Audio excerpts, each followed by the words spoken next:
They don't really try to intertwine into other cultures, and it may be for a lot of reasons. Maybe because they feel comfortable, and they feel more related to their culture. Also, it could be a bunch of things, but I would say some people may be afraid of learning about other cultures, but I think that's a problem. I think we should be able to diversify ourselves. Like, 'cause for example, I'm Muslim. Like, I shouldn't have to be going just like a MSA, like a Muslim Student Association, to like feel like I belong or like to be with like that group of people. It should be something that's, more throughout the campus for like all religions and like just for everyone and like all races. Right. I think it all ties to what our nation is representing right now, and if we're not going to catch up as a whole, it's hard for the university to try to represent all these issues. And I guess if we're not doing this right now, that means that the nation as a whole is suffering when it comes to So we are going to open this conversation. We have a powerful and exclusive story regarding the most recent allegations actually toward U of I economics professor and a former mayoral candidate, Joe Petrie. He was placed on administrative leave this semester after students accused him of inappropriate conduct. And with more on this story, we are going to bring in our first special reporter of the broadcast, Will Most. Will, what do we need to know about the story right now? Hi, Ori. On April 11th, a post was posted on the UIUC subreddit titled "Answered, Where is Petrie?" It appeared on the subreddit, and it was authored by the user Schizo. She said economics professor Joe Petrie's extended absence was caused by an investigation she initiated over his sexual misconduct. I had the opportunity to speak to the author of this post, who has asked to remain anonymous and be referred to as Sunny. It is important to understand that this story is not only part of a bigger story, but an important voice that should be heard. Sunny took Petrie's econ stats class in the fall of 2017. Her initial impression of him was positive. He seemed friendly and even brought his dog to lectures. One day, after class, she visited him during office hours. During this meeting, she says they exchanged phone numbers. Soon after, she says, Petrie sent graphic images, along with messages soliciting pictures back, sex in exchange for money, and for an A+ in econ stats. Sending texts that said, stop contacting me, and like, this is not something I want to receive from you, and him taking it as like my words were kind of a game to him, and he didn't care what I was saying. Since her post on the university's Reddit website, Sunny says 15 other users have messaged her claiming similar experiences with Petrie. 2 of the messengers have submitted evidence to the police, expanding the investigation, which Sunny began in the fall of 2018. While other messengers aren't a part of the investigation, many of them are communicating with Sunny for support, asking the same questions Sunny has been asking herself. What would make him choose me, I guess, is something that I definitely thought, and it was, I don't want to say embarrassing, but just makes me think, why me? University spokesperson Robin Kaler stated, quote, Mr. Petrie is on administrative leave while we investigate accusations regarding his conduct. However, the safety and security of students is our top priority, and we worked hard to ensure that. Petrie himself made a comment to the News Gazette stating, I can confirm that I have been on administrative leave during the pendency of a university investigation. I have cooperated with the investigation to every extent required. Sunny, however, has not felt cooperation, but rather hostility in the form of veiled threats and constant messaging from people she believes to be Petrie or his associates. She described repeated messages from Petrie's wife, who tried to guilt her out of coming forward. On Sunny's Reddit post, an account called Illini Fan JP commented, saying, delete this or there will be consequences within the next few hours. She says an hour later, the account posted her full name, which was quickly deleted by one of the site's moderators. Sunny believes that this account belongs to Petrie or a friend because the account's name is consistent with Petrie's Snapchat username. While the outcome of the investigation is unclear, and Sunny has found dealing with her post to be both scary and taxing, she doesn't have any regrets about how she's dealt with the situation. I'm glad this is the path that I chose, and I'm glad I went to the police, and I'm glad Mr. Petrie isn't on campus right now. I'm glad that he's not being a predator to another girl right now. He's not being a predator to another girl right now. So thank you very much, Will, for telling us that story. But did you actually try to talk to Petrie for this? I did. I reached out to him through email, and he did not respond. Of course, I had the News Gazette comment in there. That's, to my knowledge, the only communique he's had with anyone outside of the university about this investigation. And as far as we know, he hasn't been convicted by a court of law. So what can be expected from now on? Well, the investigation was originally supposed to conclude right around this time, but as I said, since 2 more people expanded the investigation, I don't anticipate the investigation completing within this school year. And I'm not even positive that criminal charges will be brought against him. The charges that Sonny was most concerned with were just internal university policy. And just looking at this along with other teacher scandals that have happened across college campuses, why do you think it's such a common occurrence, but also, how has it been handled throughout history as we've seen recently?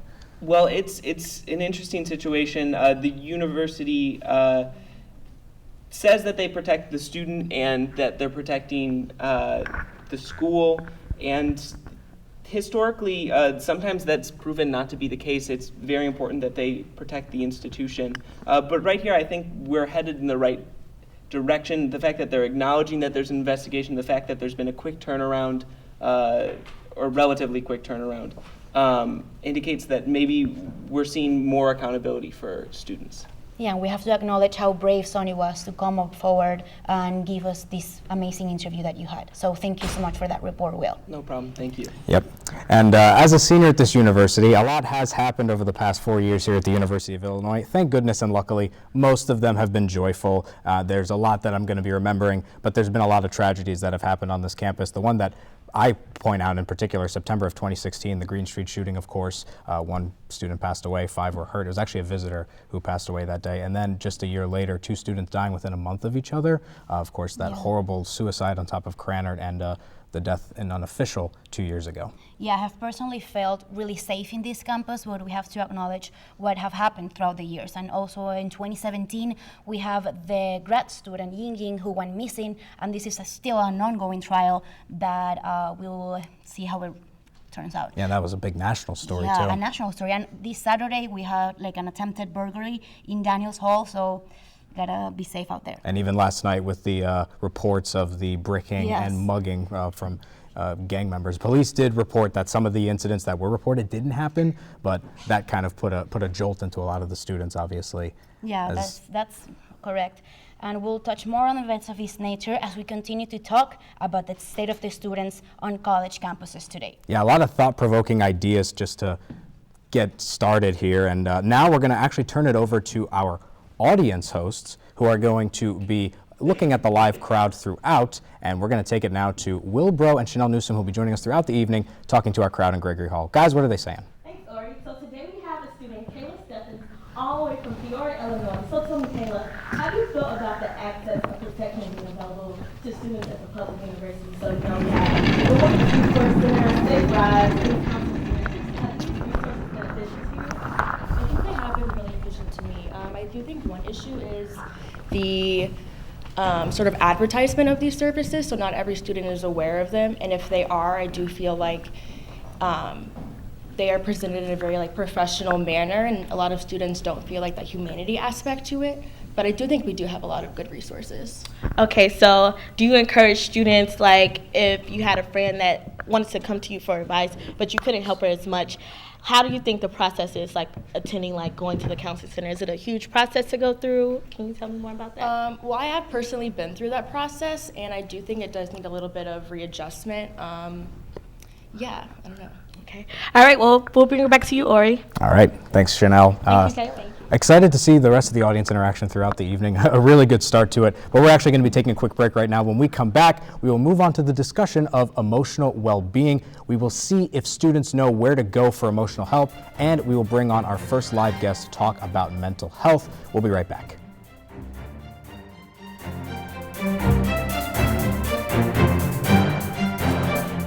It's not my first time bartending, so. It's a sausage party in here. It's fine. I'm very familiar. Yeah, because you're a sexy girl, Sam. Last thing, Yeah. is that the music, when Momo kicks it into high gear, is going to get a little bit loud in here. So your customers are going to have a hard time hearing you. So you may want to. What? Make sure they don't get too close. Truth is, I'm impressed. I haven't been asked such intelligent questions in a long time. Nice. Thank you. You're very smooth. You're very smooth yourself.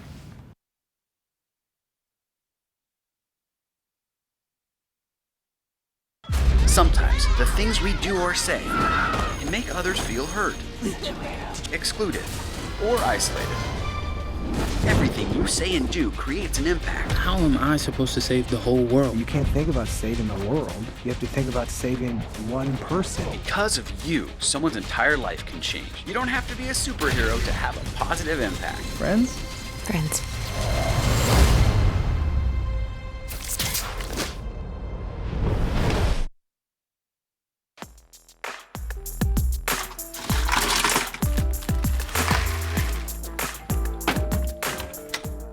Thank you.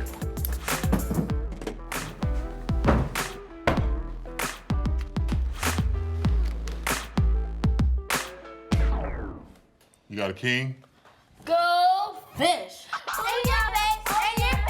It only takes a moment to make a moment. Take time to be a dad today. Welcome back to a special UI7 and Hear My Voice production of State of the Nation and State of the Student. So after hearing about how the students on this campus feel about their protection, the university, and more, we're going to dive now into emotional well-being, something that affects really every college student with anxiety from class and stress from being away from home. It's just something that's become very prevalent now throughout university students. And I think that it's really nice that we can talk about it so it's not taboo and everyone can know that there's resources in campus that you can reach, experts that are there for us in every point in time that we need. And the question is do people know about those resources? As we are going to be joined now by reporter Emily Steinmetz, who took to campus to speak with one particular student to find out more about what resources are like on campus in the case of an assault or when seeking emotional help. Emily, what can you tell us about that? Right, so I was able to talk to students about issues that they feel passionate about on campus, and when I met Princess instantly, she spoke from the heart and had very powerful thoughts about the involvement of the Black community with the counseling center on campus. So within the Black community, we always have topics of discussing mental health, but not going in depth. So what that I mean is, yeah, we can say like we're sad, but we don't go further with finding effective solutions to that problem. And I think that's extremely important because, like I said, a lot of people on campus are battling things that they don't speak about because they feel uncomfortable, they may feel brushed off, they just may feel unrelatable.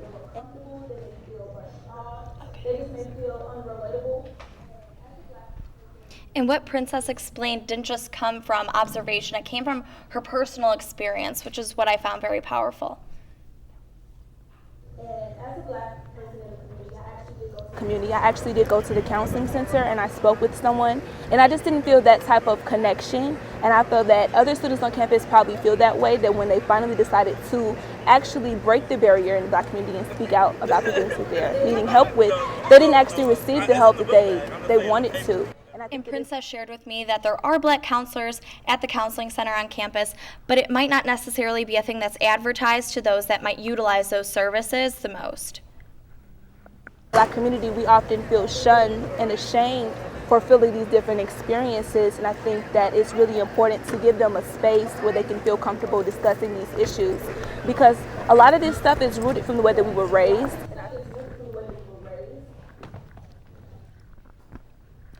So Emily, how do you think we can link all of these to emotional well-being? Right, so really what Princess, in the end of our conversation, she said, really what people need to know is it's okay to not be okay. And I think a lot of people hear that, but it's really internalizing that and making it personal to yourself and realizing everyone does have those issues that we go through, and there are plenty of professionals on campus to seek, and it's just finding the way that works for you. And so she kind of had an experience the opposite, but then also found a solution for herself. So that's kind of what I think other people on campus could do is try something, and that's the first step, and then just see what happens from there. Thank you so much, Emily. Really exciting reporting. For more on this discussion of emotional well-being, let's welcome special reporter Ariel Majeski. How are you, Ariel? I'm good. How are you, Isabella? I'm great, thank you. Well, overwhelming anxiety and depression are no strangers to college students, but counseling may be as demand grows beyond what the amount can be offered through student funds at the university. Let's take a look.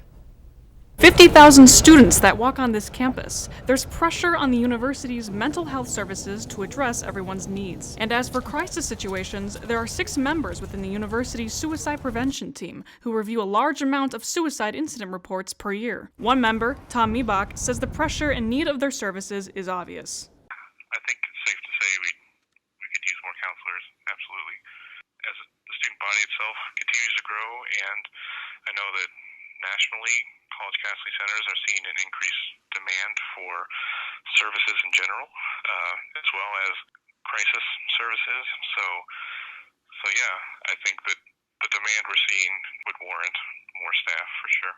When it comes to the counseling center, there are 31 clinical staff members, with 4 supervised interns. McKinley uses their primary care physicians and nurse practitioners to address specific counseling needs to not overburden their 8-member staff of psychiatrists, psychologists, and clinical social workers. At DRES, otherwise known as Disability Resources and Educational Services, there are 3 listed psychologists on their directory. And at the Women's Resources Center, only 2 staff members are trained to provide confidential advising. That's a small number. And so is the fact that in 2018, the center's prevention programs reached less than 1/4 of all students. Jane Snyder worked for 3 semesters as a paraprofessional for the counseling center. She says the lack of longer-term counseling is not just due to staffing numbers. The problem is due to the numbers that deal with funding. It's just not enough, and the students are the one who suffer. It's a give and take of that. It's good that we're able to see lots of students and be able to get students help that they need, but at the same time, it's when you build that relationship with a therapist and then have to break it, a semester later, that can be very hard on someone. Funding for the counseling center comes solely through student health fees. While a student referendum to increase funding is in the works, the counseling center has already started to distribute more clinicians within colleges, known as embedding. 2 counselors are embedded in 2 colleges as of last year, and they are working on hiring 2 more.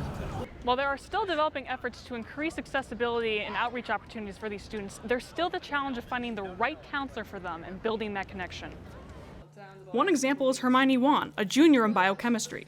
She sought counseling to help her cope with interpersonal relationships. For Wan, she felt McKinley gave a more personal approach to her concerns versus the counseling center. I think they have this coping mechanism of like a certain genre of problems, and they'll send you out emails and they'll recommend you to read some of their materials, and they will recommend that you join a group therapy. So it's not necessarily like tailored to your own life or stories. But there are other students who gravitated towards the materials and options of group therapy, like that of graduate student Caitlin Brooks, who posted her positive experience publicly. It goes to show that finding help and solutions in this field can be a developing process.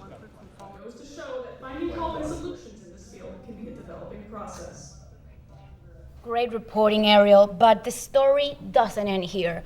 What is still happening here on campus? Well, Isabella, students' voices are considered primary sources of feedback and input for services like the counseling center. This particular center and the student advisory committee meet monthly for improving possible considerations from that. And paraprofessionals like student undergraduate, she is the one source we had here, Shane Snyder. She also brings awareness by giving course trainings and just trying to show what are the warning signs for students, and how to be a supportive person, not overstepping that boundary. Snyder was also telling me how she's working on multiple projects, such as getting professors to include mental health statements in their syllabi so students know, the resources from day one. And then another thing she was mentioning is another possible suicide prevention technique is having Illini alerts notify students when there's a suicide on campus. That way, when something happens, there's this instigation where you can start talking about these things because it's a very difficult subject. And then as part of the mental health student government, Shane Snyder helps with 9 other members, and she works with emerging mental health RSOs on campus to just create an overall bigger community and reach out to as many students as possible. And other than that, in order to keep the mental health awareness in conversation, the McKinley Health Center is also looking over data and results through past surveys in order to develop more programs. Really interesting. All right, well, we're actually going to be continuing this conversation. We're going to turn it to two representatives from the Counseling Center. We welcome now Dr. Deidre Weathersby and licensed clinical social worker Alejandro Gomez. So, feel free to join us here. Please. How are you doing, guys? I'm good, thank you. Let's I'm give you a shorter, mic. so- Yes. Don't worry, I'm in the club with you there too. Thank you. Okay, You're thank welcome. you. That's what I told you, sorry. How are you doing today? Fine, thank you. Oh, good, thank you. Thank you so much for being here. Sure. Thank you for having us. So what do you guys kind of see as sort of the main setbacks in reaching the needs of students in the university? You want to start? Okay, sure. I will. So we'll tag team. So reaching all students, obviously it's a numbers game. That's the obvious. With over 50,000 students, we have 31 counselors, right? So we have many different ways to access, for students to access our services. Clinical services is one of them, individual services. We also have prevention services. I know Alejandro co-chairs our suicide incident reporting program, and so that's another way. We also have psychoeducation courses. I know that it was mentioned earlier about our group psychotherapy options. And so I think we have to continue to be creative on how we reach students. We even post some YouTube videos on our channel at the Counseling Center, giving quick tips during this time. And I don't know if you have a because we're a firm believer in outreach and prevention and just getting a lot of that psychoeducational piece out there to the students and being out there. So truth be told, a lot of counseling centers traditionally just focus on individual therapy and group counseling, so that traditional model, whereas we're very focused in terms of the trifold effect as far as the clinical services, outreach and prevention, and then we also offer training services. In addition to the CCP program, we offer training service for doctoral students and then practicum students as well. Really interesting, guys. Thank you so much. And do we know why there's been like a rise in the numbers of suicides? Is there a reason? Have you know something about it? Mm-hmm. Well, chairing that program, historically, the number of referrals has increased. So the number of suicides and the number of suicide referrals that have been activated that deemed warranted activation hasn't increased. That has been consistent and constant throughout the past 10 years. And so I've been part of this program and chairing it for the past about 7 years now. Historically, it's been a one-person intervention program, historically, with Dr. Paul Jaffe back in about 1984. So it's a program that was initiated and auspiced through the Office of the Dean of Students.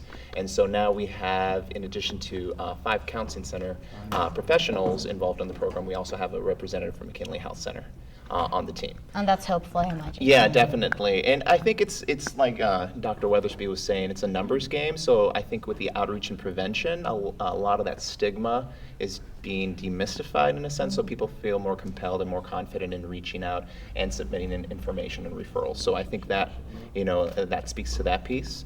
I think also the fact that we're going back and seeing this graph as far as the number of referrals has increased. We also have to admit that we've gone from about 38,000 students total enrollment in terms of undergraduate and graduate, from 2004 to now, which it's increased about 10,000 more students. So. Right, more students, you're going to have more incidents. Yeah. Oh yeah, that's correct. And have you guys seen sort of the numbers grow with how much people seek counseling help, and how kind of often do you feel that people will seek services anonymously, or they prefer to have one-on-one with a group? What have you guys seen sort of as the years have gone by? Well, initially, I think that students often, when they come in, want that one-on-one attention, and we do our best to give them that access. But I would like to say something about group psychotherapy. I think once students hear that, they may immediately shut down to the idea, and so we'll spend some time in individual counseling, motivating, helping them understand the process. But it's a therapeutic process, and there are 2 clinicians typically in our group therapy, and it is a long-term option and a therapeutic healing option for students to have. And so it's not like maybe what students may see on TV, people going around talking about Right, support yeah. group. It's actually a therapy option. Yeah, it's a process-oriented group, and it's a conversation where it's something that we engage with the student, and every student's needs is different. And so when we have that conversation in terms of options and trying to encourage individuals to seek that option, I think it's being transparent of what that process might have looked like for certain individuals, because I've seen lots of students where I've had them in group for several years. They can have that group option for as long as you have your academic career here. So potentially getting connected to a group therapy your freshman year and being able to utilize for 3 or 4 years is, it's not something you would get out there, in the real world. Yeah, it might be like a really nice experience for them Yeah. as far as they start getting comfortable with the Yeah, idea. definitely. And people are hesitant, to be honest, at first, but once you talk about the process, because I've had so many group members that are like kicking and screaming that they don't want to leave Really? by the end of it. Wow, So that's absolutely. amazing. And I would like to know your comment on what the students are proposing about maybe having a La Laina alert for suicide prevention. What do you think about this? Well, certainly as a psychologist and a clinician on staff, our job is to really take care of the individual and the community. And so when a trauma happens or a death by suicide, we're out there activating what we call a trauma response, and we're connecting with that student's classrooms, student groups, families, whatever we can do to help the grieving process and the community heal.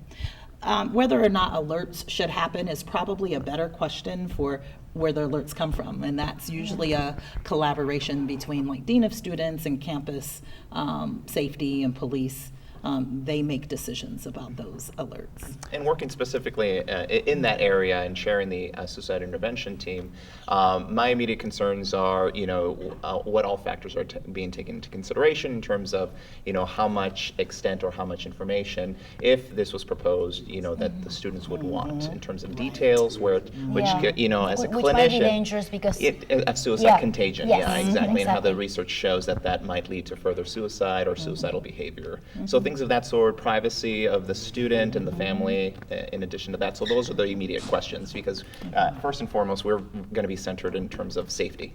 Safety first, and responding to the students' needs. And I guess one last question before we move on. What would be something you would tell a student who has stress or anxiety, but is not ready to take that step to seek professional help? What would be something you would say to a student like that? We always say take that first best step wherever you are comfortable. We have so many resources on campus, whether it's in campus housing, Res Life, a cultural house, an academic advisor or mentor. We typically keep connections with all of those constituents and folks on campus, and so getting the help you need will eventually come in, and we're out there where they are. We reach over 32,000 students in our prevention programming, and so we are often tabling or connecting with students. The last thing I'll say is we do have clinicians of color. Our pictures are up on our staff website, and we have many options for particular ethnic groups or other affinity groups, and so we hope that every student, no matter what they identify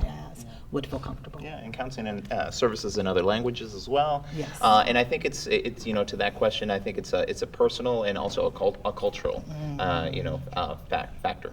And so the fact that Dr. Weathersby was saying that we actually get out there, we're not simply in the office all day, we go out there and do outreach and prevention. So, being part of the cultural houses, like I chair the Latino, Latina, and Latinx outreach and prevention on campus. So I do liaison-ship work with La Casa Cultural Latina. So I constantly have a weekly office hour over there. I'm constantly doing outreach and prevention and psychoeducation programs out there. And so it's the process is being out there and engaged with the students, and again demystifying that What amazing work you do. Thank you so much. Thank you guys for coming onto the show. Thank you so We're going to much. take it out now to the audience. Will, who you got for us?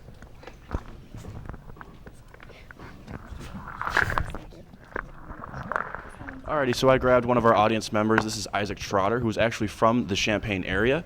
Isaac, based on what you've seen so far, could you just tell me, how do you feel the school is handling emotional wellness as as an overall problem? Yeah, I think it's been pretty good for the most part. You can do things in a lot of different ways. I know personally for me, I haven't had to go to the counseling center. I kind of consider myself kind of lucky, but I also do know that I have professors, especially in journalism, which I'm in, that are very open to talking about that stuff with me. I know that my advisor's been great about that. Sometimes I'm a workaholic, and they're very much on like the, maybe you should take one or two things off your plate a little bit and slow down. So like you're fine. And so I think there are a lot of options for us, and that's really appreciative. And it's not just at the counseling center. You can also go to a lot of different places, and they do genuinely care about you. Cool.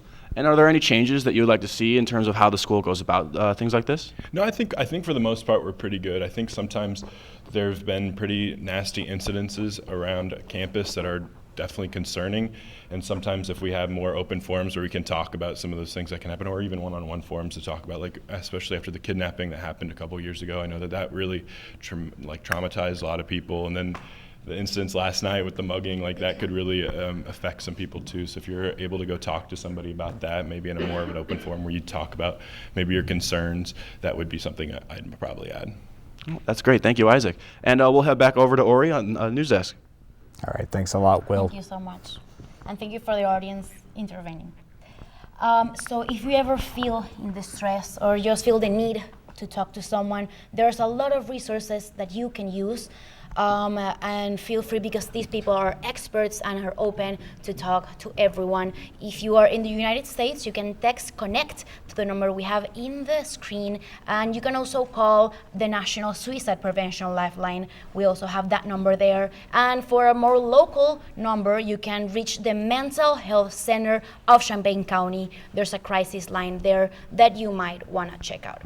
So, Ori, any thoughts about this? Yeah, I mean, there's just a lot of good resources that people can get out to. I know sometimes that first step to seeking out the resource is tough, but they're there to help. They're professional. And it's not easy. And also, if you know someone who is going through a tough time, you can also call and maybe seek for some advice in this topic, which is not easy. So at least there's resources for everyone out there. Right. Well, coming up, we're going to jump to the First Amendment and talk about the freedom of speech and of the press. We will welcome U of I student Madeline Hubbard, who will share her experiences with speech and her response to the issues facing us today. We'll be back. Stay with us.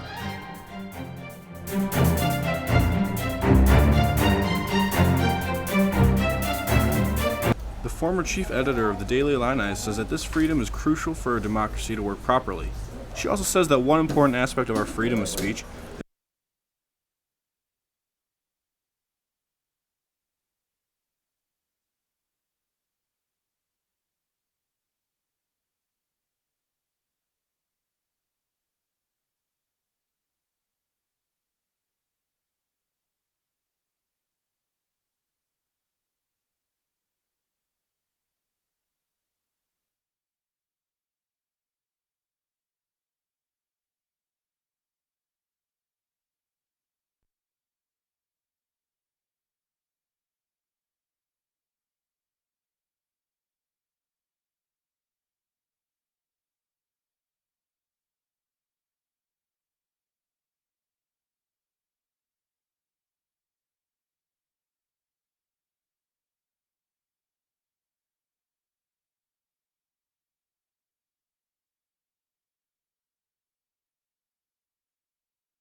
Welcome back to a special presentation of UI7 News, and hear my voice, State of the Nation, State of the Student. I am Ori Benatar. And I am Isabela Perez. Glad you're joining us here at Gregory Hall on YouTube or on TV. We are going to move away from the emotional health of students on campus to a pillar of the United States, the Constitution. As journalism students, we must learn the ins and outs of the nearly 250-year-old document, which gives us the freedom to express, of course, that being the First Amendment. The concept of freedom of speech has been dissected and analyzed thousands of times, and now more than ever is affecting journalists and students in college campuses across the United States. And for more on that, we've got Will Bro up from the audience, our special reporter, who's going to be talking to us about this. And Will, thank you for joining us. How can we fight for this freedom in our country and at universities today? Well, Ori, a freedom that many citizens of the United States take for granted is our freedom of speech as well as freedom of expression. The First Amendment of our Constitution prevents the government from cheating or creating laws that restrict our right to speak freely. The former chief editor of the Daily Illini says that this freedom is crucial for a democracy to work properly. She also says that one important aspect of our freedom of speech is our right to access of government information through a Freedom of Information Act request. With FOIA requests and stuff like that, you have to be very specific in the information that you're asking for, which is why it can be really tricky. And they, I guess the people behind those organizations will find any way to kind of turn it down because they don't necessarily want to give you just all of that information. She says that the Freedom of Information Act, or FOIA requests, are very important when it comes to being able to express concerns in how the government is governing its own citizens. Back in March, President of the United States Donald Trump announced plans to not allow federal funding to go to universities if they did not fully support freedom of speech on their campuses. This was in response to some critics who claimed that the institutions of higher education were targeting right-wing viewpoints. Brian Dolliner is a local community journalist who writes for the newspaper The Public Eye and covers topics like mass incarceration and immigration. He says that Trump's announcement was to leverage political voices for his benefit. I mean, there's been professors here at the University of Illinois who have been run out of town because of their support of Palestine, talking here specifically of Stephen Salida. So there is already a kind of threat to free speech and free education, popular education, that takes place in many forms, and Trump's articulation is just one of the most recent. Scott Fleming is a U of I senior studying political science, and he also believes that the president's announcement did not have anything to do with protecting the people's First Amendment right. That in this case, the usage of the First Amendment here is being used as a political weapon, as more of something to get his base riled up politically about the perceived issue that I think the perceived issue here being that conservative voices are being stopped or silenced somehow on college campuses, and I don't think that's really an issue. In Urbana, this is Will Bro with the State of the Nation and the State of the Student. So, Will, any final thoughts after your package? It was amazing. Thank you. Yeah, it's very interesting. Many people don't really think about the Constitution in general, as well as a lot of our freedoms that it gives us. And many people don't ever really think about our First Amendment right when it comes to freedom of religion, press, speech, and expression. People don't really think about that. And then things come up from time to time, like especially with Trump and announcing that he's going to strip funding to national schools. It's just weird to think that like First Amendment rights and First Amendment topics come up all the time when you don't really think about it and don't really notice it. Yeah, it was really interesting what the senior was saying about using this as a weapon, for propaganda. Yeah, he was basically using it as a way for him to help leverage his own beliefs and thoughts and certain right-wing viewpoints as well, and certain right-wing groups. Definitely. Well, thanks a lot, Will. We'll see you back in the audience throughout the broadcast. Thank you. And we're now going to talk about Juliana Stratton, who is the Lieutenant Governor of Illinois, who stopped by Noise Laboratory this morning to speak with journalism students about her time at U of I, her career in public service, and the importance of the press. The event after Stratton arrived late, so this didn't leave much time for a Q&A after their remarks. But she did talk about her time as a journalism student here at the U of I, and later discussed criminal justice reform and the importance of the press. Despite President Trump's comments that the press is the enemy of the people, Stratton stressed the importance of facts.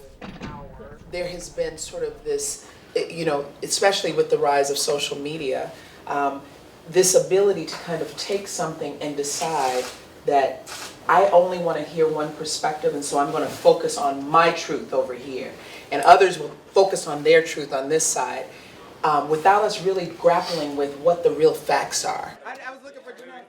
She always says, come on, we got to go. 1, 2, 3. The importance of journalists in delivering those facts to the public and lifting up the voices of people who aren't often heard. We now bring U of I Junior, Madeline Hubbard. How are you today? Good, thank you so much for having me on the show. So you're the campus coordinator for Turning Point USA. So how's your experience with this? What do you do in this organization?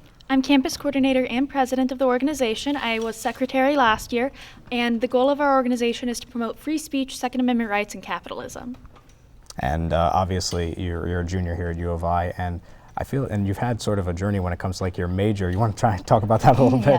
So I began as a journalism major, 2016 election, and I wanted to be unbiased, show as little bias as possible, and I just became increasingly frustrated as more and more people were just spreading false information.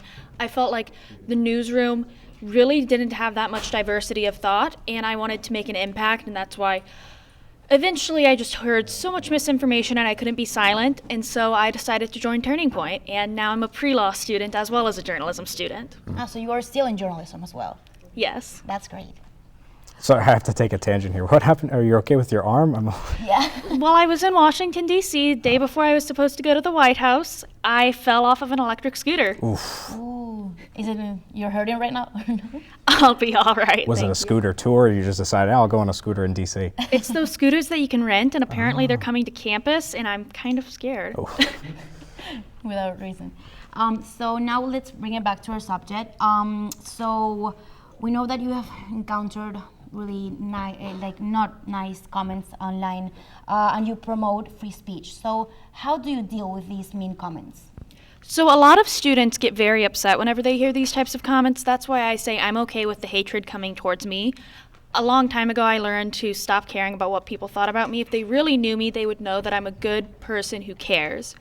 And I just ignore the haters. It is their right to call me all these names, say all of these horrible things about me, and if they really care, then they would get to know me before saying those things. Have you always had a thick skin, or is that something you've kind of developed over time? I developed it in high school or so. I've always been very vocal about my opinions, and whenever you want to enter the world of politics, you have to have a thick skin. Mm-hmm. And now that we know that this is a problem, do you think there's a solution, a possible solution for this issue? For the issue of free speech? Yeah, for the issue of people that feel that they cannot speak because they're afraid, maybe. So I've had so many students come up to me on campus saying, oh my goodness, I can't believe that there are other students that think like me. Thank you so much for doing your work. And I think that if I could let more students like that know that they aren't alone and know that they can feel comfortable voicing their opinions, then it will kind of help solve the current, situation that we are in many universities. Now, you're speaking, do you feel that you're sort of a spokesperson for maybe the minority opinion in this regard? And what's kind of the inspiration behind that? What's your motivation to do this? So Turning Point USA promotes the opinions that half of Americans have. Mm-hmm. They are mainstream conservative opinions. And I think that a lot of students on campus just feel like the minority when in reality they aren't. Whenever you actually talk to students, most students agree with the First Amendment. They agree with at least the principles of capitalism. And having this organization lets students know that they aren't alone and that I at least want to be able to get education out there. And I think that if we can educate people as to what the First Amendment is, then we can be a step closer to solving the problem. So what would you say is the final goal that you have working with this organization? That's a big question. I think that I would like to be able to say that get more members, get more students to realize what their First Amendment rights are and be able to feel free to act on those. I don't think any student should be afraid of, say, voicing their opinion in class because they don't want a lower grade from a professor. Yes. And I think one other thing, kind of describe to someone who might not understand the First Amendment, the ins and outs of it, what would be your sort of way to explain it so everyone would understand the First Amendment exactly?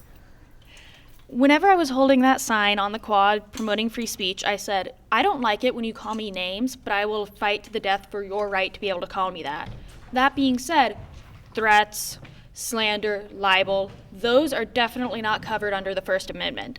But as long as you aren't directly hurting someone, physically, encouraging physical violence, it's free game.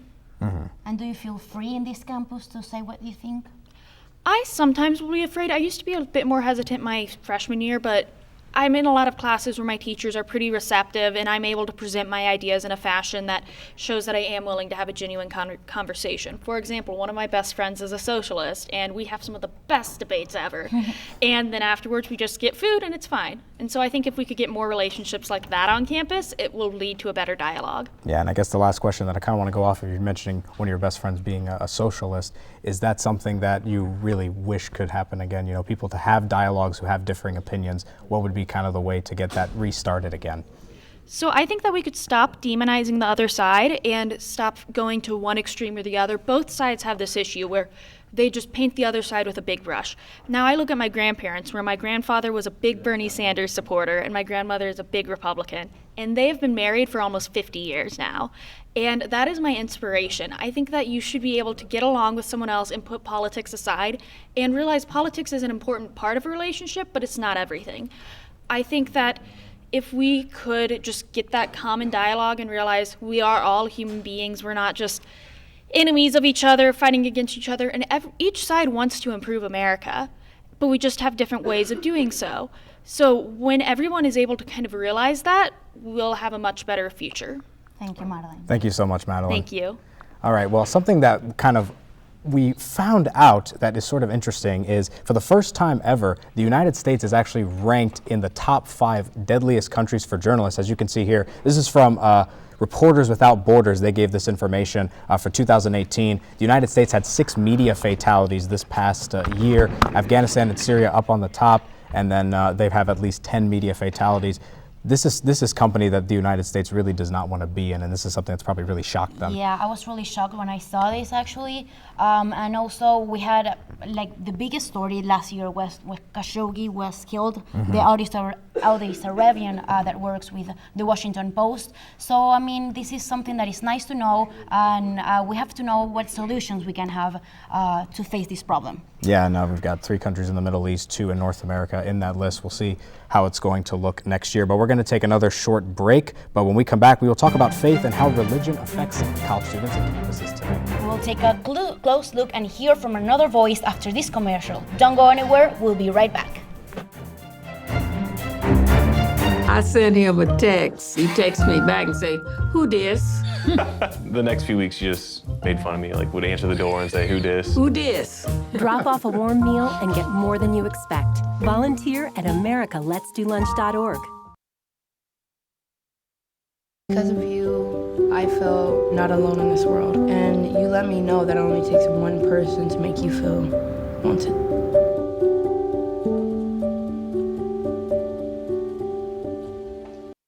Drop that baby.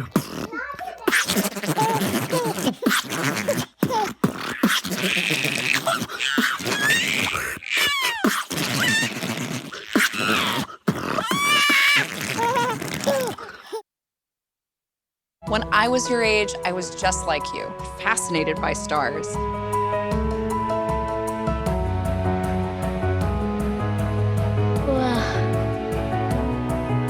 But now I get to search for life in the universe.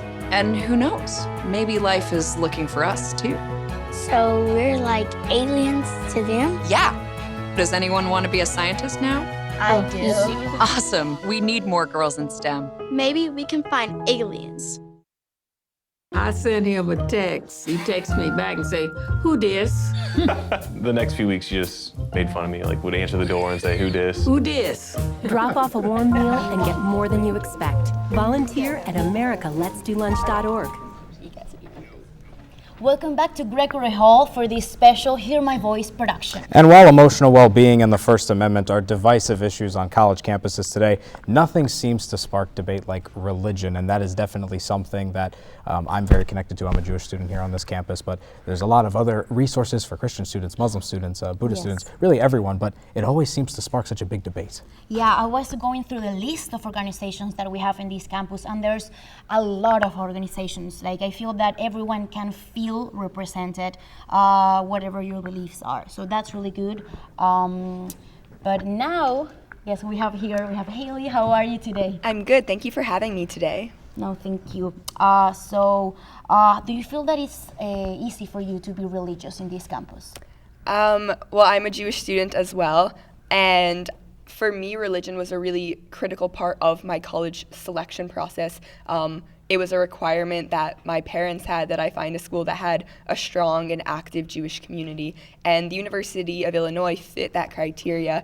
The University of Illinois is home to the country's first Hillel, which is the National Center for Jewish Life. And so I felt confident in choosing this university. But that's definitely not to say that it's always easy to be a practicing Jewish student on campus. There's definitely, as Ori, you mentioned, a lot of divisiveness on campus when it comes to religion. And it's not always the easiest thing to identify as a Jewish student. And I guess something that I've always thought about, and something that you probably have experience with too, is that you grew up in a Jewish household, very, you're very observant, but obviously when you get into college, it can be tough to stay observant with missing the classes for the high holidays, or, having to say like, oh, I gotta do this, I gotta do that, but also not having access to a synagogue, your parents taking you to do all this stuff.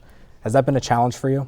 That's definitely a challenge, and one of the great things about coming to campus is you get to learn so much about yourself as an individual, and religion is another layer of that. And this university does have in the student code that if you need to miss class for a religious reason, that is like an exemption that can be made, but that's still a very difficult internal decision to make, especially every fall are the Jewish high holidays, Rosh Hashanah and Yom Kippur, and to have to tell your professors, you have to make that decision. Do you want to almost out yourself right from the very start of the school year that you're that student that needs that extra exception to be made for them? And some years I've made that decision, and other years I kind of sit back and say, I'll just take these as I'm just gonna miss these classes, no explanation needed, because I don't want to have that mark on myself right from the very start of the year.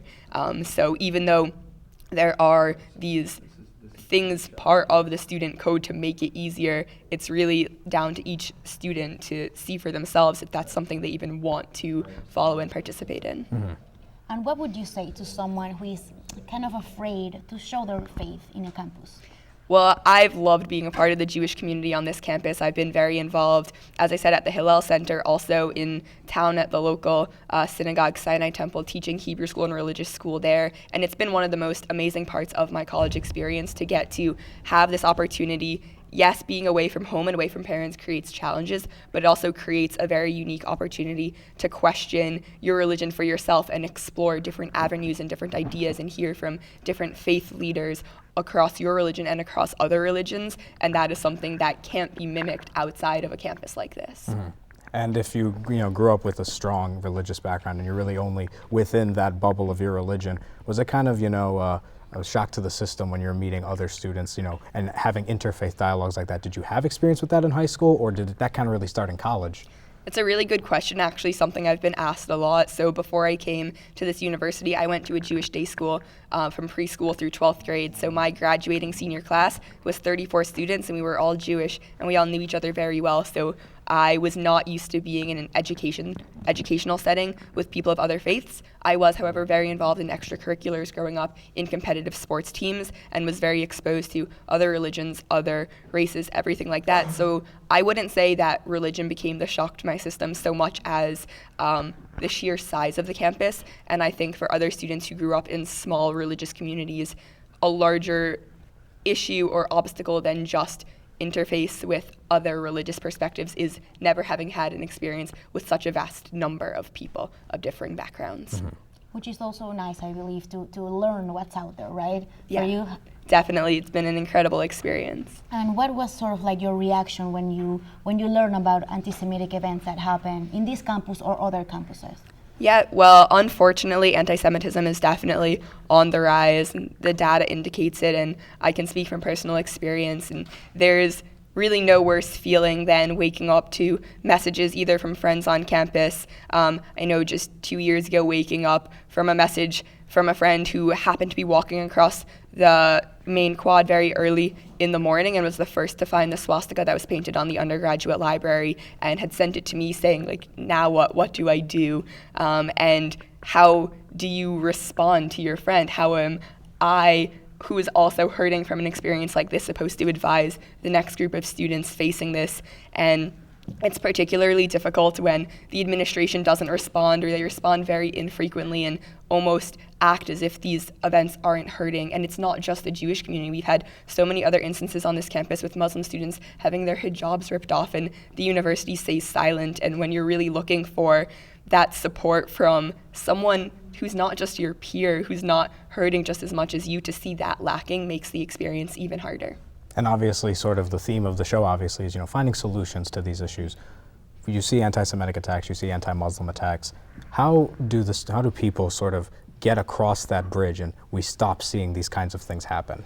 Well, I think the most important thing is to not shy away from the conversation, but to encourage more dialogue on these topics. Something that our administration has said for years is that they want to see more conversations on religious tolerance and tolerance of other sorts, but they're not really happening. And to really create, and to me it seems at this point that it has to stem from students because it's not coming from the top, but for students to reach out to each other. And I really think we can see the model that's set in the community at times. The Central Illinois Mosque and Sinai Temple have established this really growing relationship over the last number of years of going to each other's events and supporting each other in times of increased hostility. And after Pittsburgh and after attacks in New Zealand, to see these two communities come together and stand with each other in solidarity, to mimic that on our campus would be a really great next step to see. Thank you. Thank you for being here. You are amazing. Thank you so much. Now, let's bring it to discussion to our audience here. Will, Chanel, what do we have? Thank you, Isabella. Well, today we have an audience who's a student, actually. So tell us your name and where you're from. I'm Jennifer Villanueva, and I'm from Chicago. Okay, welcome. So tell me, do you believe that this campus is inclusive to all religions? I think, honestly, we can better improve on how to be more inclusive to all religions, including all races and stuff like that. I feel like the university should have more of a responsibility to, like, create these dialogues, like our speaker was saying, about how to create this dialogue and education towards becoming more educated through religions and more of an open dialogue on celebrations that we have, like religious reserve days. I think the university should become more aware of those days so that more students are encouraged to feel part of this campus through RSOs, through university housing. I think me as a multicultural advocate, I would like to encourage more of that connection with RSOs on campus and like university housing community members, so that we can come together and like kind of make sure that all students are being inclusive and feel that they're welcome at home. Now, I know you told me you're a multicultural advocate, so how would you like for like the churches on campus to tie into university housing for students?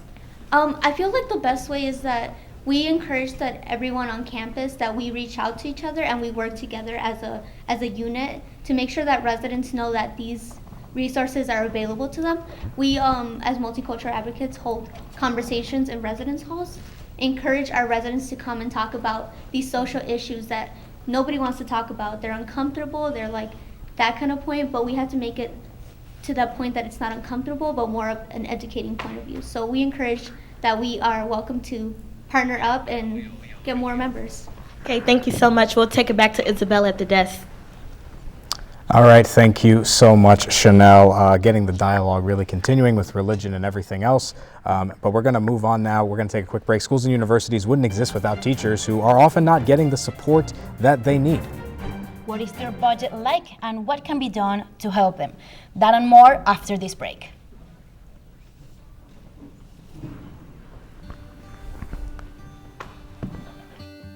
No matter what college I got accepted to, if I can't pay for it, it doesn't matter. Incoming students whose income threshold is below a certain amount to be able to attend Illinois without having to pay tuition or fees. Oh my gosh, there will be a whole lot more people who will be able to afford to go to school. With this program, students will be able to come and focus in the academics. That's what we want. Students that do well in school, that want to get a great education, should have an opportunity to go to college.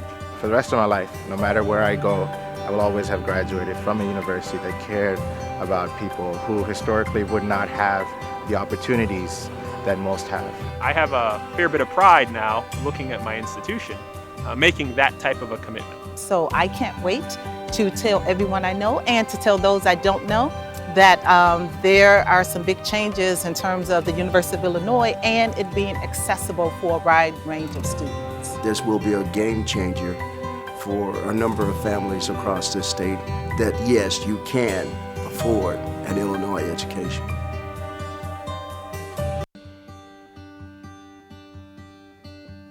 We all know that Illinois is full of very bright students across many social economic backgrounds. The Illinois commitment would send a very strong message that this university is affordable to all of those students who have worked hard and prepared themselves to be successful here. This will be a game changer for a number of families across this state that, yes, you can afford an Illinois education.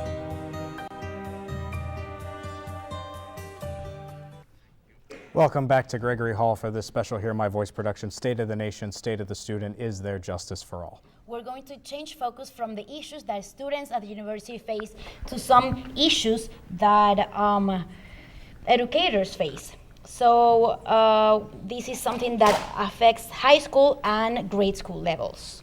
So there is some good news for the university, at least, as Illinois Governor J.B. Pritzker released his proposed education budget, which includes an increase in spending on higher education. Pritzker's plan includes around a 7% increase in spending on higher education and increases on education spending overall. However, public high schools and elementary schools across the state would have to run under a budget of $9 billion. That may seem like a lot of money, but when you consider just how many schools across the state depend on government funding, money would still be tight for many schools.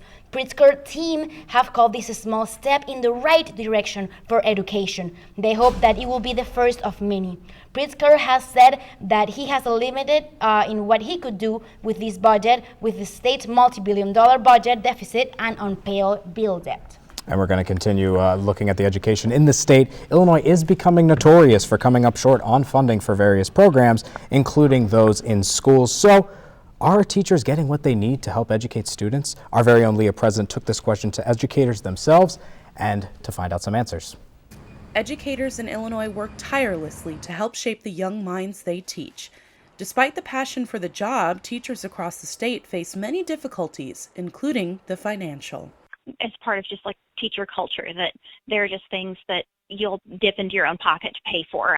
The state is struggling. There's not a magic wand. I don't think that there is this magic stockpile of money somewhere that they just aren't handing out. I think that the people who do this are doing the best they can with what they have. Even with the financial challenges, there are still young student teachers ready to go into the field later this year. Some are just taking it all in stride. You know, everyone always hears about how teachers aren't getting paid enough for all their work, because you really do work after hours. You spend so much time after school planning and preparing and I've already spent money of my own, to buy things for my students that, candy, just to reward them for, doing something in class.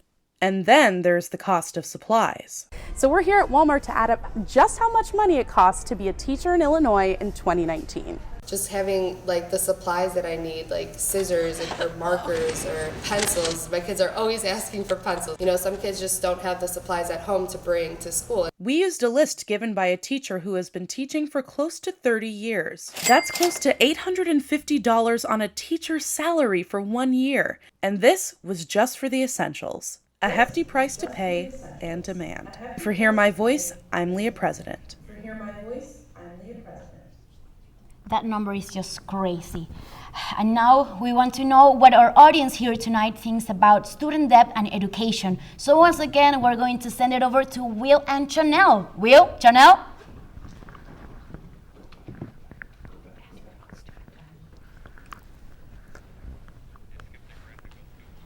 Yeah. Thank you, guys. One way to deal with all of these issues we have discussed tonight is to be a little bit more creative. Yeah, and we're going to take a look at what our very own reporter Tim Griffin, he took a trip down to the Boneyard Arts Festival a couple of weeks ago where he learned how art can tell different stories. Annually, every spring, the Boneyard Arts Festival comes to Champaign-Urbana and surrounding towns. The festival is a 4-day event that showcases a broad range of all sorts of creative activity. One of the venues hosting was the Artist Alley at the McKinley Foundation in Champaign. This one was in reaction to the Michael Brown murder. Paula Hancock, an organizer for the event, discussed the art on display and what it involved. It's not necessarily professional. We welcome applications from community artists, student artists. We've sometimes done a one-person show, a two-person show. This one was a public call for artists around our social justice theme, and we have 5 artists participating in this particular exhibit. Visitors could fill out posters for what they wanted social justice for. And after, could place their poster on a wall amongst the others. Line it up right here. This is the 4th time you're freedom. Another Boneyard Festival location was Cafe Paradiso in Urbana. The cafe had pieces of art placed all throughout the room and on the walls. The artistic works are eco-friendly as well as being made by community members and kids. Boneyard Arts Festival has a variety of locations across Champaign-Urbana, including Cafe Paradiso, where you can enjoy a cup of coffee and some art. After that cup of coffee, art enthusiasts could walk a couple blocks over to the Native American House, where artist Ryan Young had his work on display. We kind of just focused on contemporary art and just showing that kind of just newer modern mediums and things that Native artists are working with to kind of get past the whole stuck in history part of identity that a lot of people kind of associate Native Americans with. After checking out social justice themed art, grabbing a cup of coffee at an art-filled cafe, and learning more about Native American history at the Native American House, Boneyard Art participants could still check out over 90 more venues. In Urbana, for Hear My Voice, I'm Tim Griffin. In Urbana, for Hear My Voice, I'm Tim Griffin. We got a great package, team. Social injustices and art. So interesting. Thank you for that. And going back to student loans, we aren't the only ones thinking about this week. Democratic presidential candidate Elizabeth Warren proposed a plan to relieve student loan debts and reduce college tuition. Yeah, Warren announced her intentions to make all public universities tuitions free and forgive student loan debts. Her proposal would relieve an estimated around $640 billion that students currently owe. Warren's plan would forgive all loan debts under $50,000, but it has drawn criticism from many angles. The Washington Post recently released an op-ed that argues that the plan would put too much of a burden on the lower class, but obviously the student loan issue is going to be very active when the 2020 presidential election comes up this next fall. That's right, Ori. And once again, we want to go to our audience there to talk about this, about student debts. So, Will, what do you got there? Hey, thanks, guys. I have Angela Kerndl here with me from the Chicagoland area. So, Angela, we have a lot of stories come at you right here, right now, and let's start about with the teacher salaries. So, how do you feel about teacher salaries in general, and like, what do you feel about that situation? Yeah, I actually got to talk to one of the superintendents from rural school districts in Champaign and Ford counties, and she did say that there is like a shortage of teachers in Illinois, and the problem is getting worse. And especially, she talked to me about what the issues were like in Champaign, but related to the story that our reporter here reported on was that we did have a middle school teacher. She's student teaching right now, and she's going to work full-time after that. So what Jane Quinlan told me was something that they're doing really great in the community is, or not in the community, in their school district, is that they're trying to get student teachers to get full-time jobs afterwards, and that will help with retention rates. And then, yeah, that's something that's helpful, I guess, in curbing the shortages in Illinois. Switching over to student loan debt, do you feel that there's something or anything that the university can do and help to alleviate that problem? No? I don't really, I don't know. That's okay. They probably should lower the prices, That's okay. We'll go back to you, Ori and Isabella. Thank you, guys. I don't think Angela said it better herself. Just lower the prices. Just lower the prices, that's what they say. We're almost at the end of the show, and we're ready to talk about the future of our nation. We have more, and we're going to wrap it up after this final break. Stay tuned for the end of it. Overall in life, I would love to be a writer in some capacity. I've been in love with writing since I was very young. Right now I want to do TV writing or screenplay writing. I think that'd be really a great career for me. I get to perform at Cranard, and that is a dream that I've had since I was 11 years old, is just getting on stage at Cranard and having people lining up in the lobby to see me and the play that I put on, and that's really an exciting thing.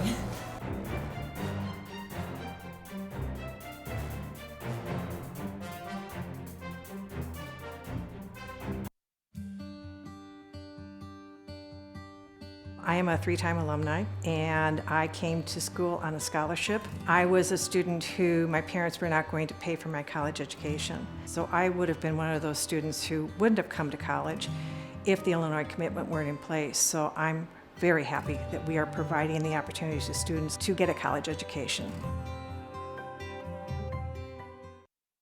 Oh, Dapper Leon. I almost feel like every Friday I have a date. He'll have a vest or a jacket. She sees me at my best. Drop off a warm meal and get more than you expect. Volunteer at americaletsdolunch.org. Me and my boy Matt had it good.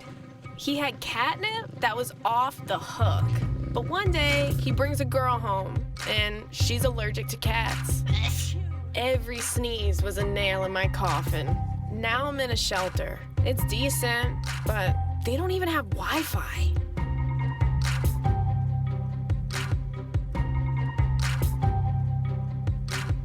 And now, a special edition of Hear My Voice. A lot of people on campus are battling things that they don't speak about because they feel uncomfortable, they may feel brushed off, they just may feel unrelatable. State of the Nation, State of the Student.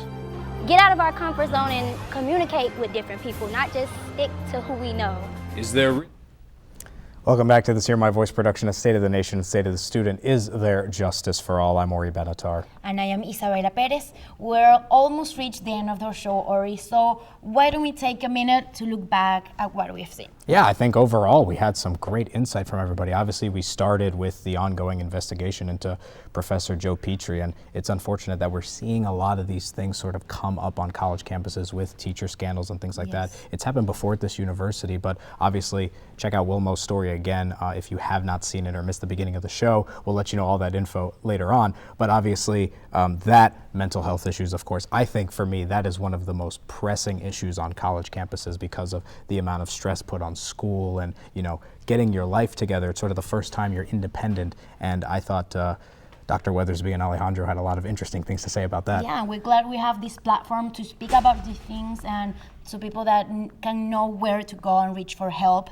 I think that the report about the Petrie story was really interesting, and we have to see what will happen next with this story. It's a developing story, so we'll see what happens. And also the education blog was really interesting. What Warren is doing is related to the 2020 presidential elections. Maybe this is sort of a strategy to get more votes. We'll see.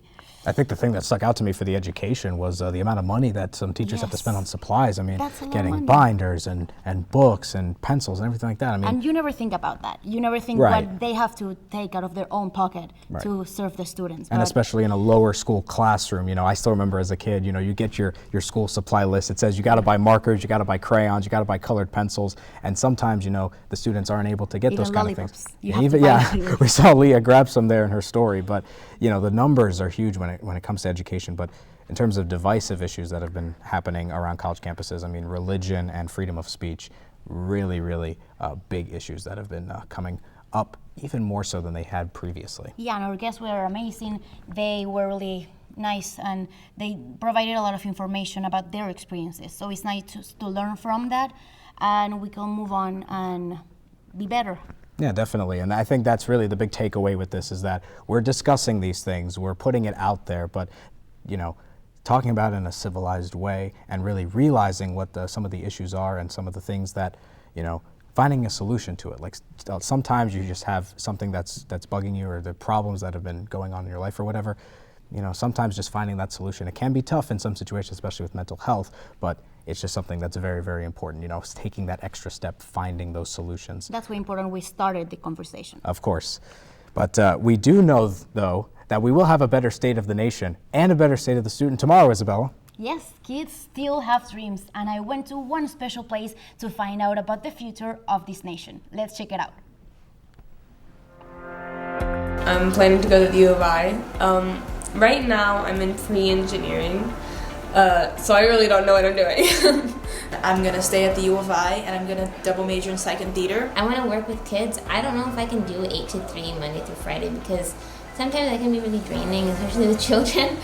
Just kind of want to explore the world of business. I'm not exactly sure what I want to go into, but it's a super cool field with lots of opportunities, so I'm excited for that. Next year, I'm actually going to Denmark, which is where my family is from, to study Danish because I've always wanted to get back in touch with the culture and the language. I was born and raised here, and I know the community here. I'm really, especially in my mosque, I'm really close with my mosque community, and I really feel like the campus at U of I is really nice, and I know it, so it's not like I'm stepping out of my comfort zone. And for me, I don't think I'm ready to leave yet. I'm incredibly excited because as a theater, an acting major, I get to perform at Cranert, and that is a dream that I've had since I was 11 years old, is just getting on stage at Cranert and having people lining up in the lobby to see me and the play that I put on, and that's really an exciting thing.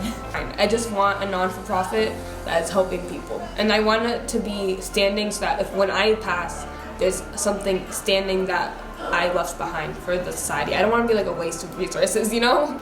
Probably TV writer for like a beloved TV series, like The Office or something. Make the world a better place, as cheesy as that sounds. Like just, contribute, even if it's in a small way, in a small community, or just something small. One of my hopes is, raise a family and have and have kids and kind of receive fulfillment that way, kind of like become a father and stuff like that, and as well as receiving like career success, have success with making new friendships and connections with other people and really enjoying the world that I'm in.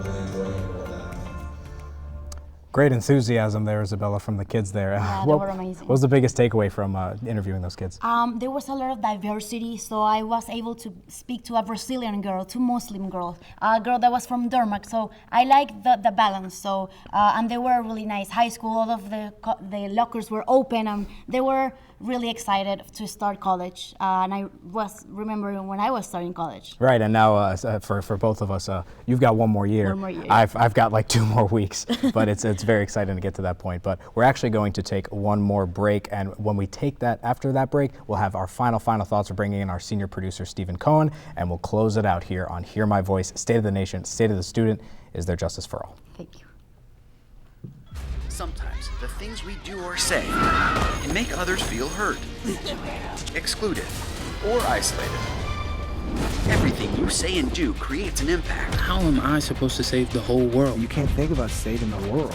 You have to think about saving one person. Because of you, someone's entire life can change. You don't have to be a superhero to have a positive impact. Friends? Friends.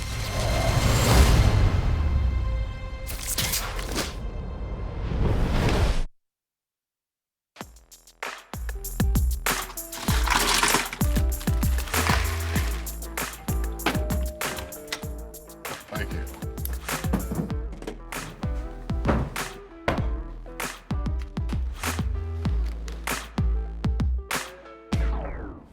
You got a king? Go fish! It only takes a moment to make a moment. Take time to be a dad today.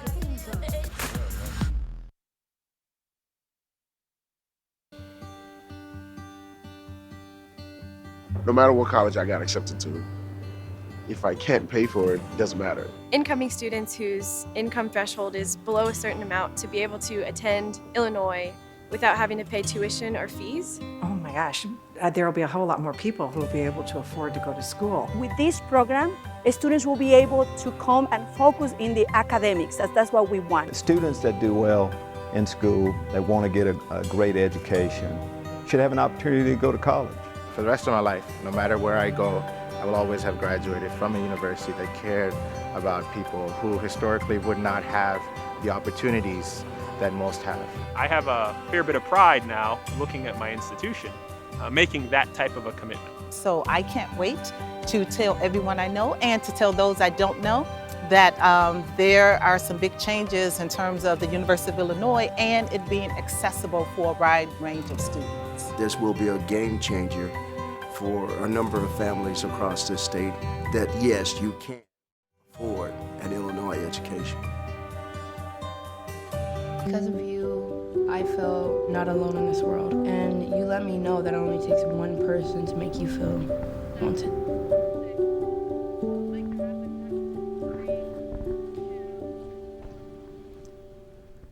Welcome back to Hear My Voice's State of the Nation, State of the Student. Is there justice for all? I'm Maury Benatar. And I am Isabela Perez. And we're almost towards the end of the line here on the show. And if you had missed anything, any of our great guests, any of our great stories, you can re-watch that. Go to the UI7 news page on YouTube.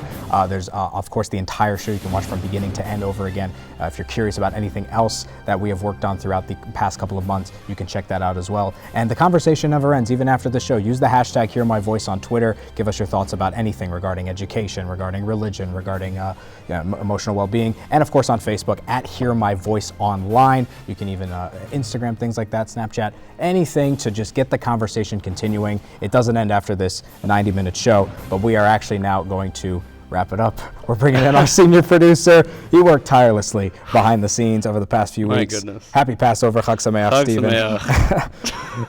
Thank you for coming on. What'd you think? No, this, you know, a lot of difficulties in putting on a live show like this. It's mostly the biggest UI7 production ever.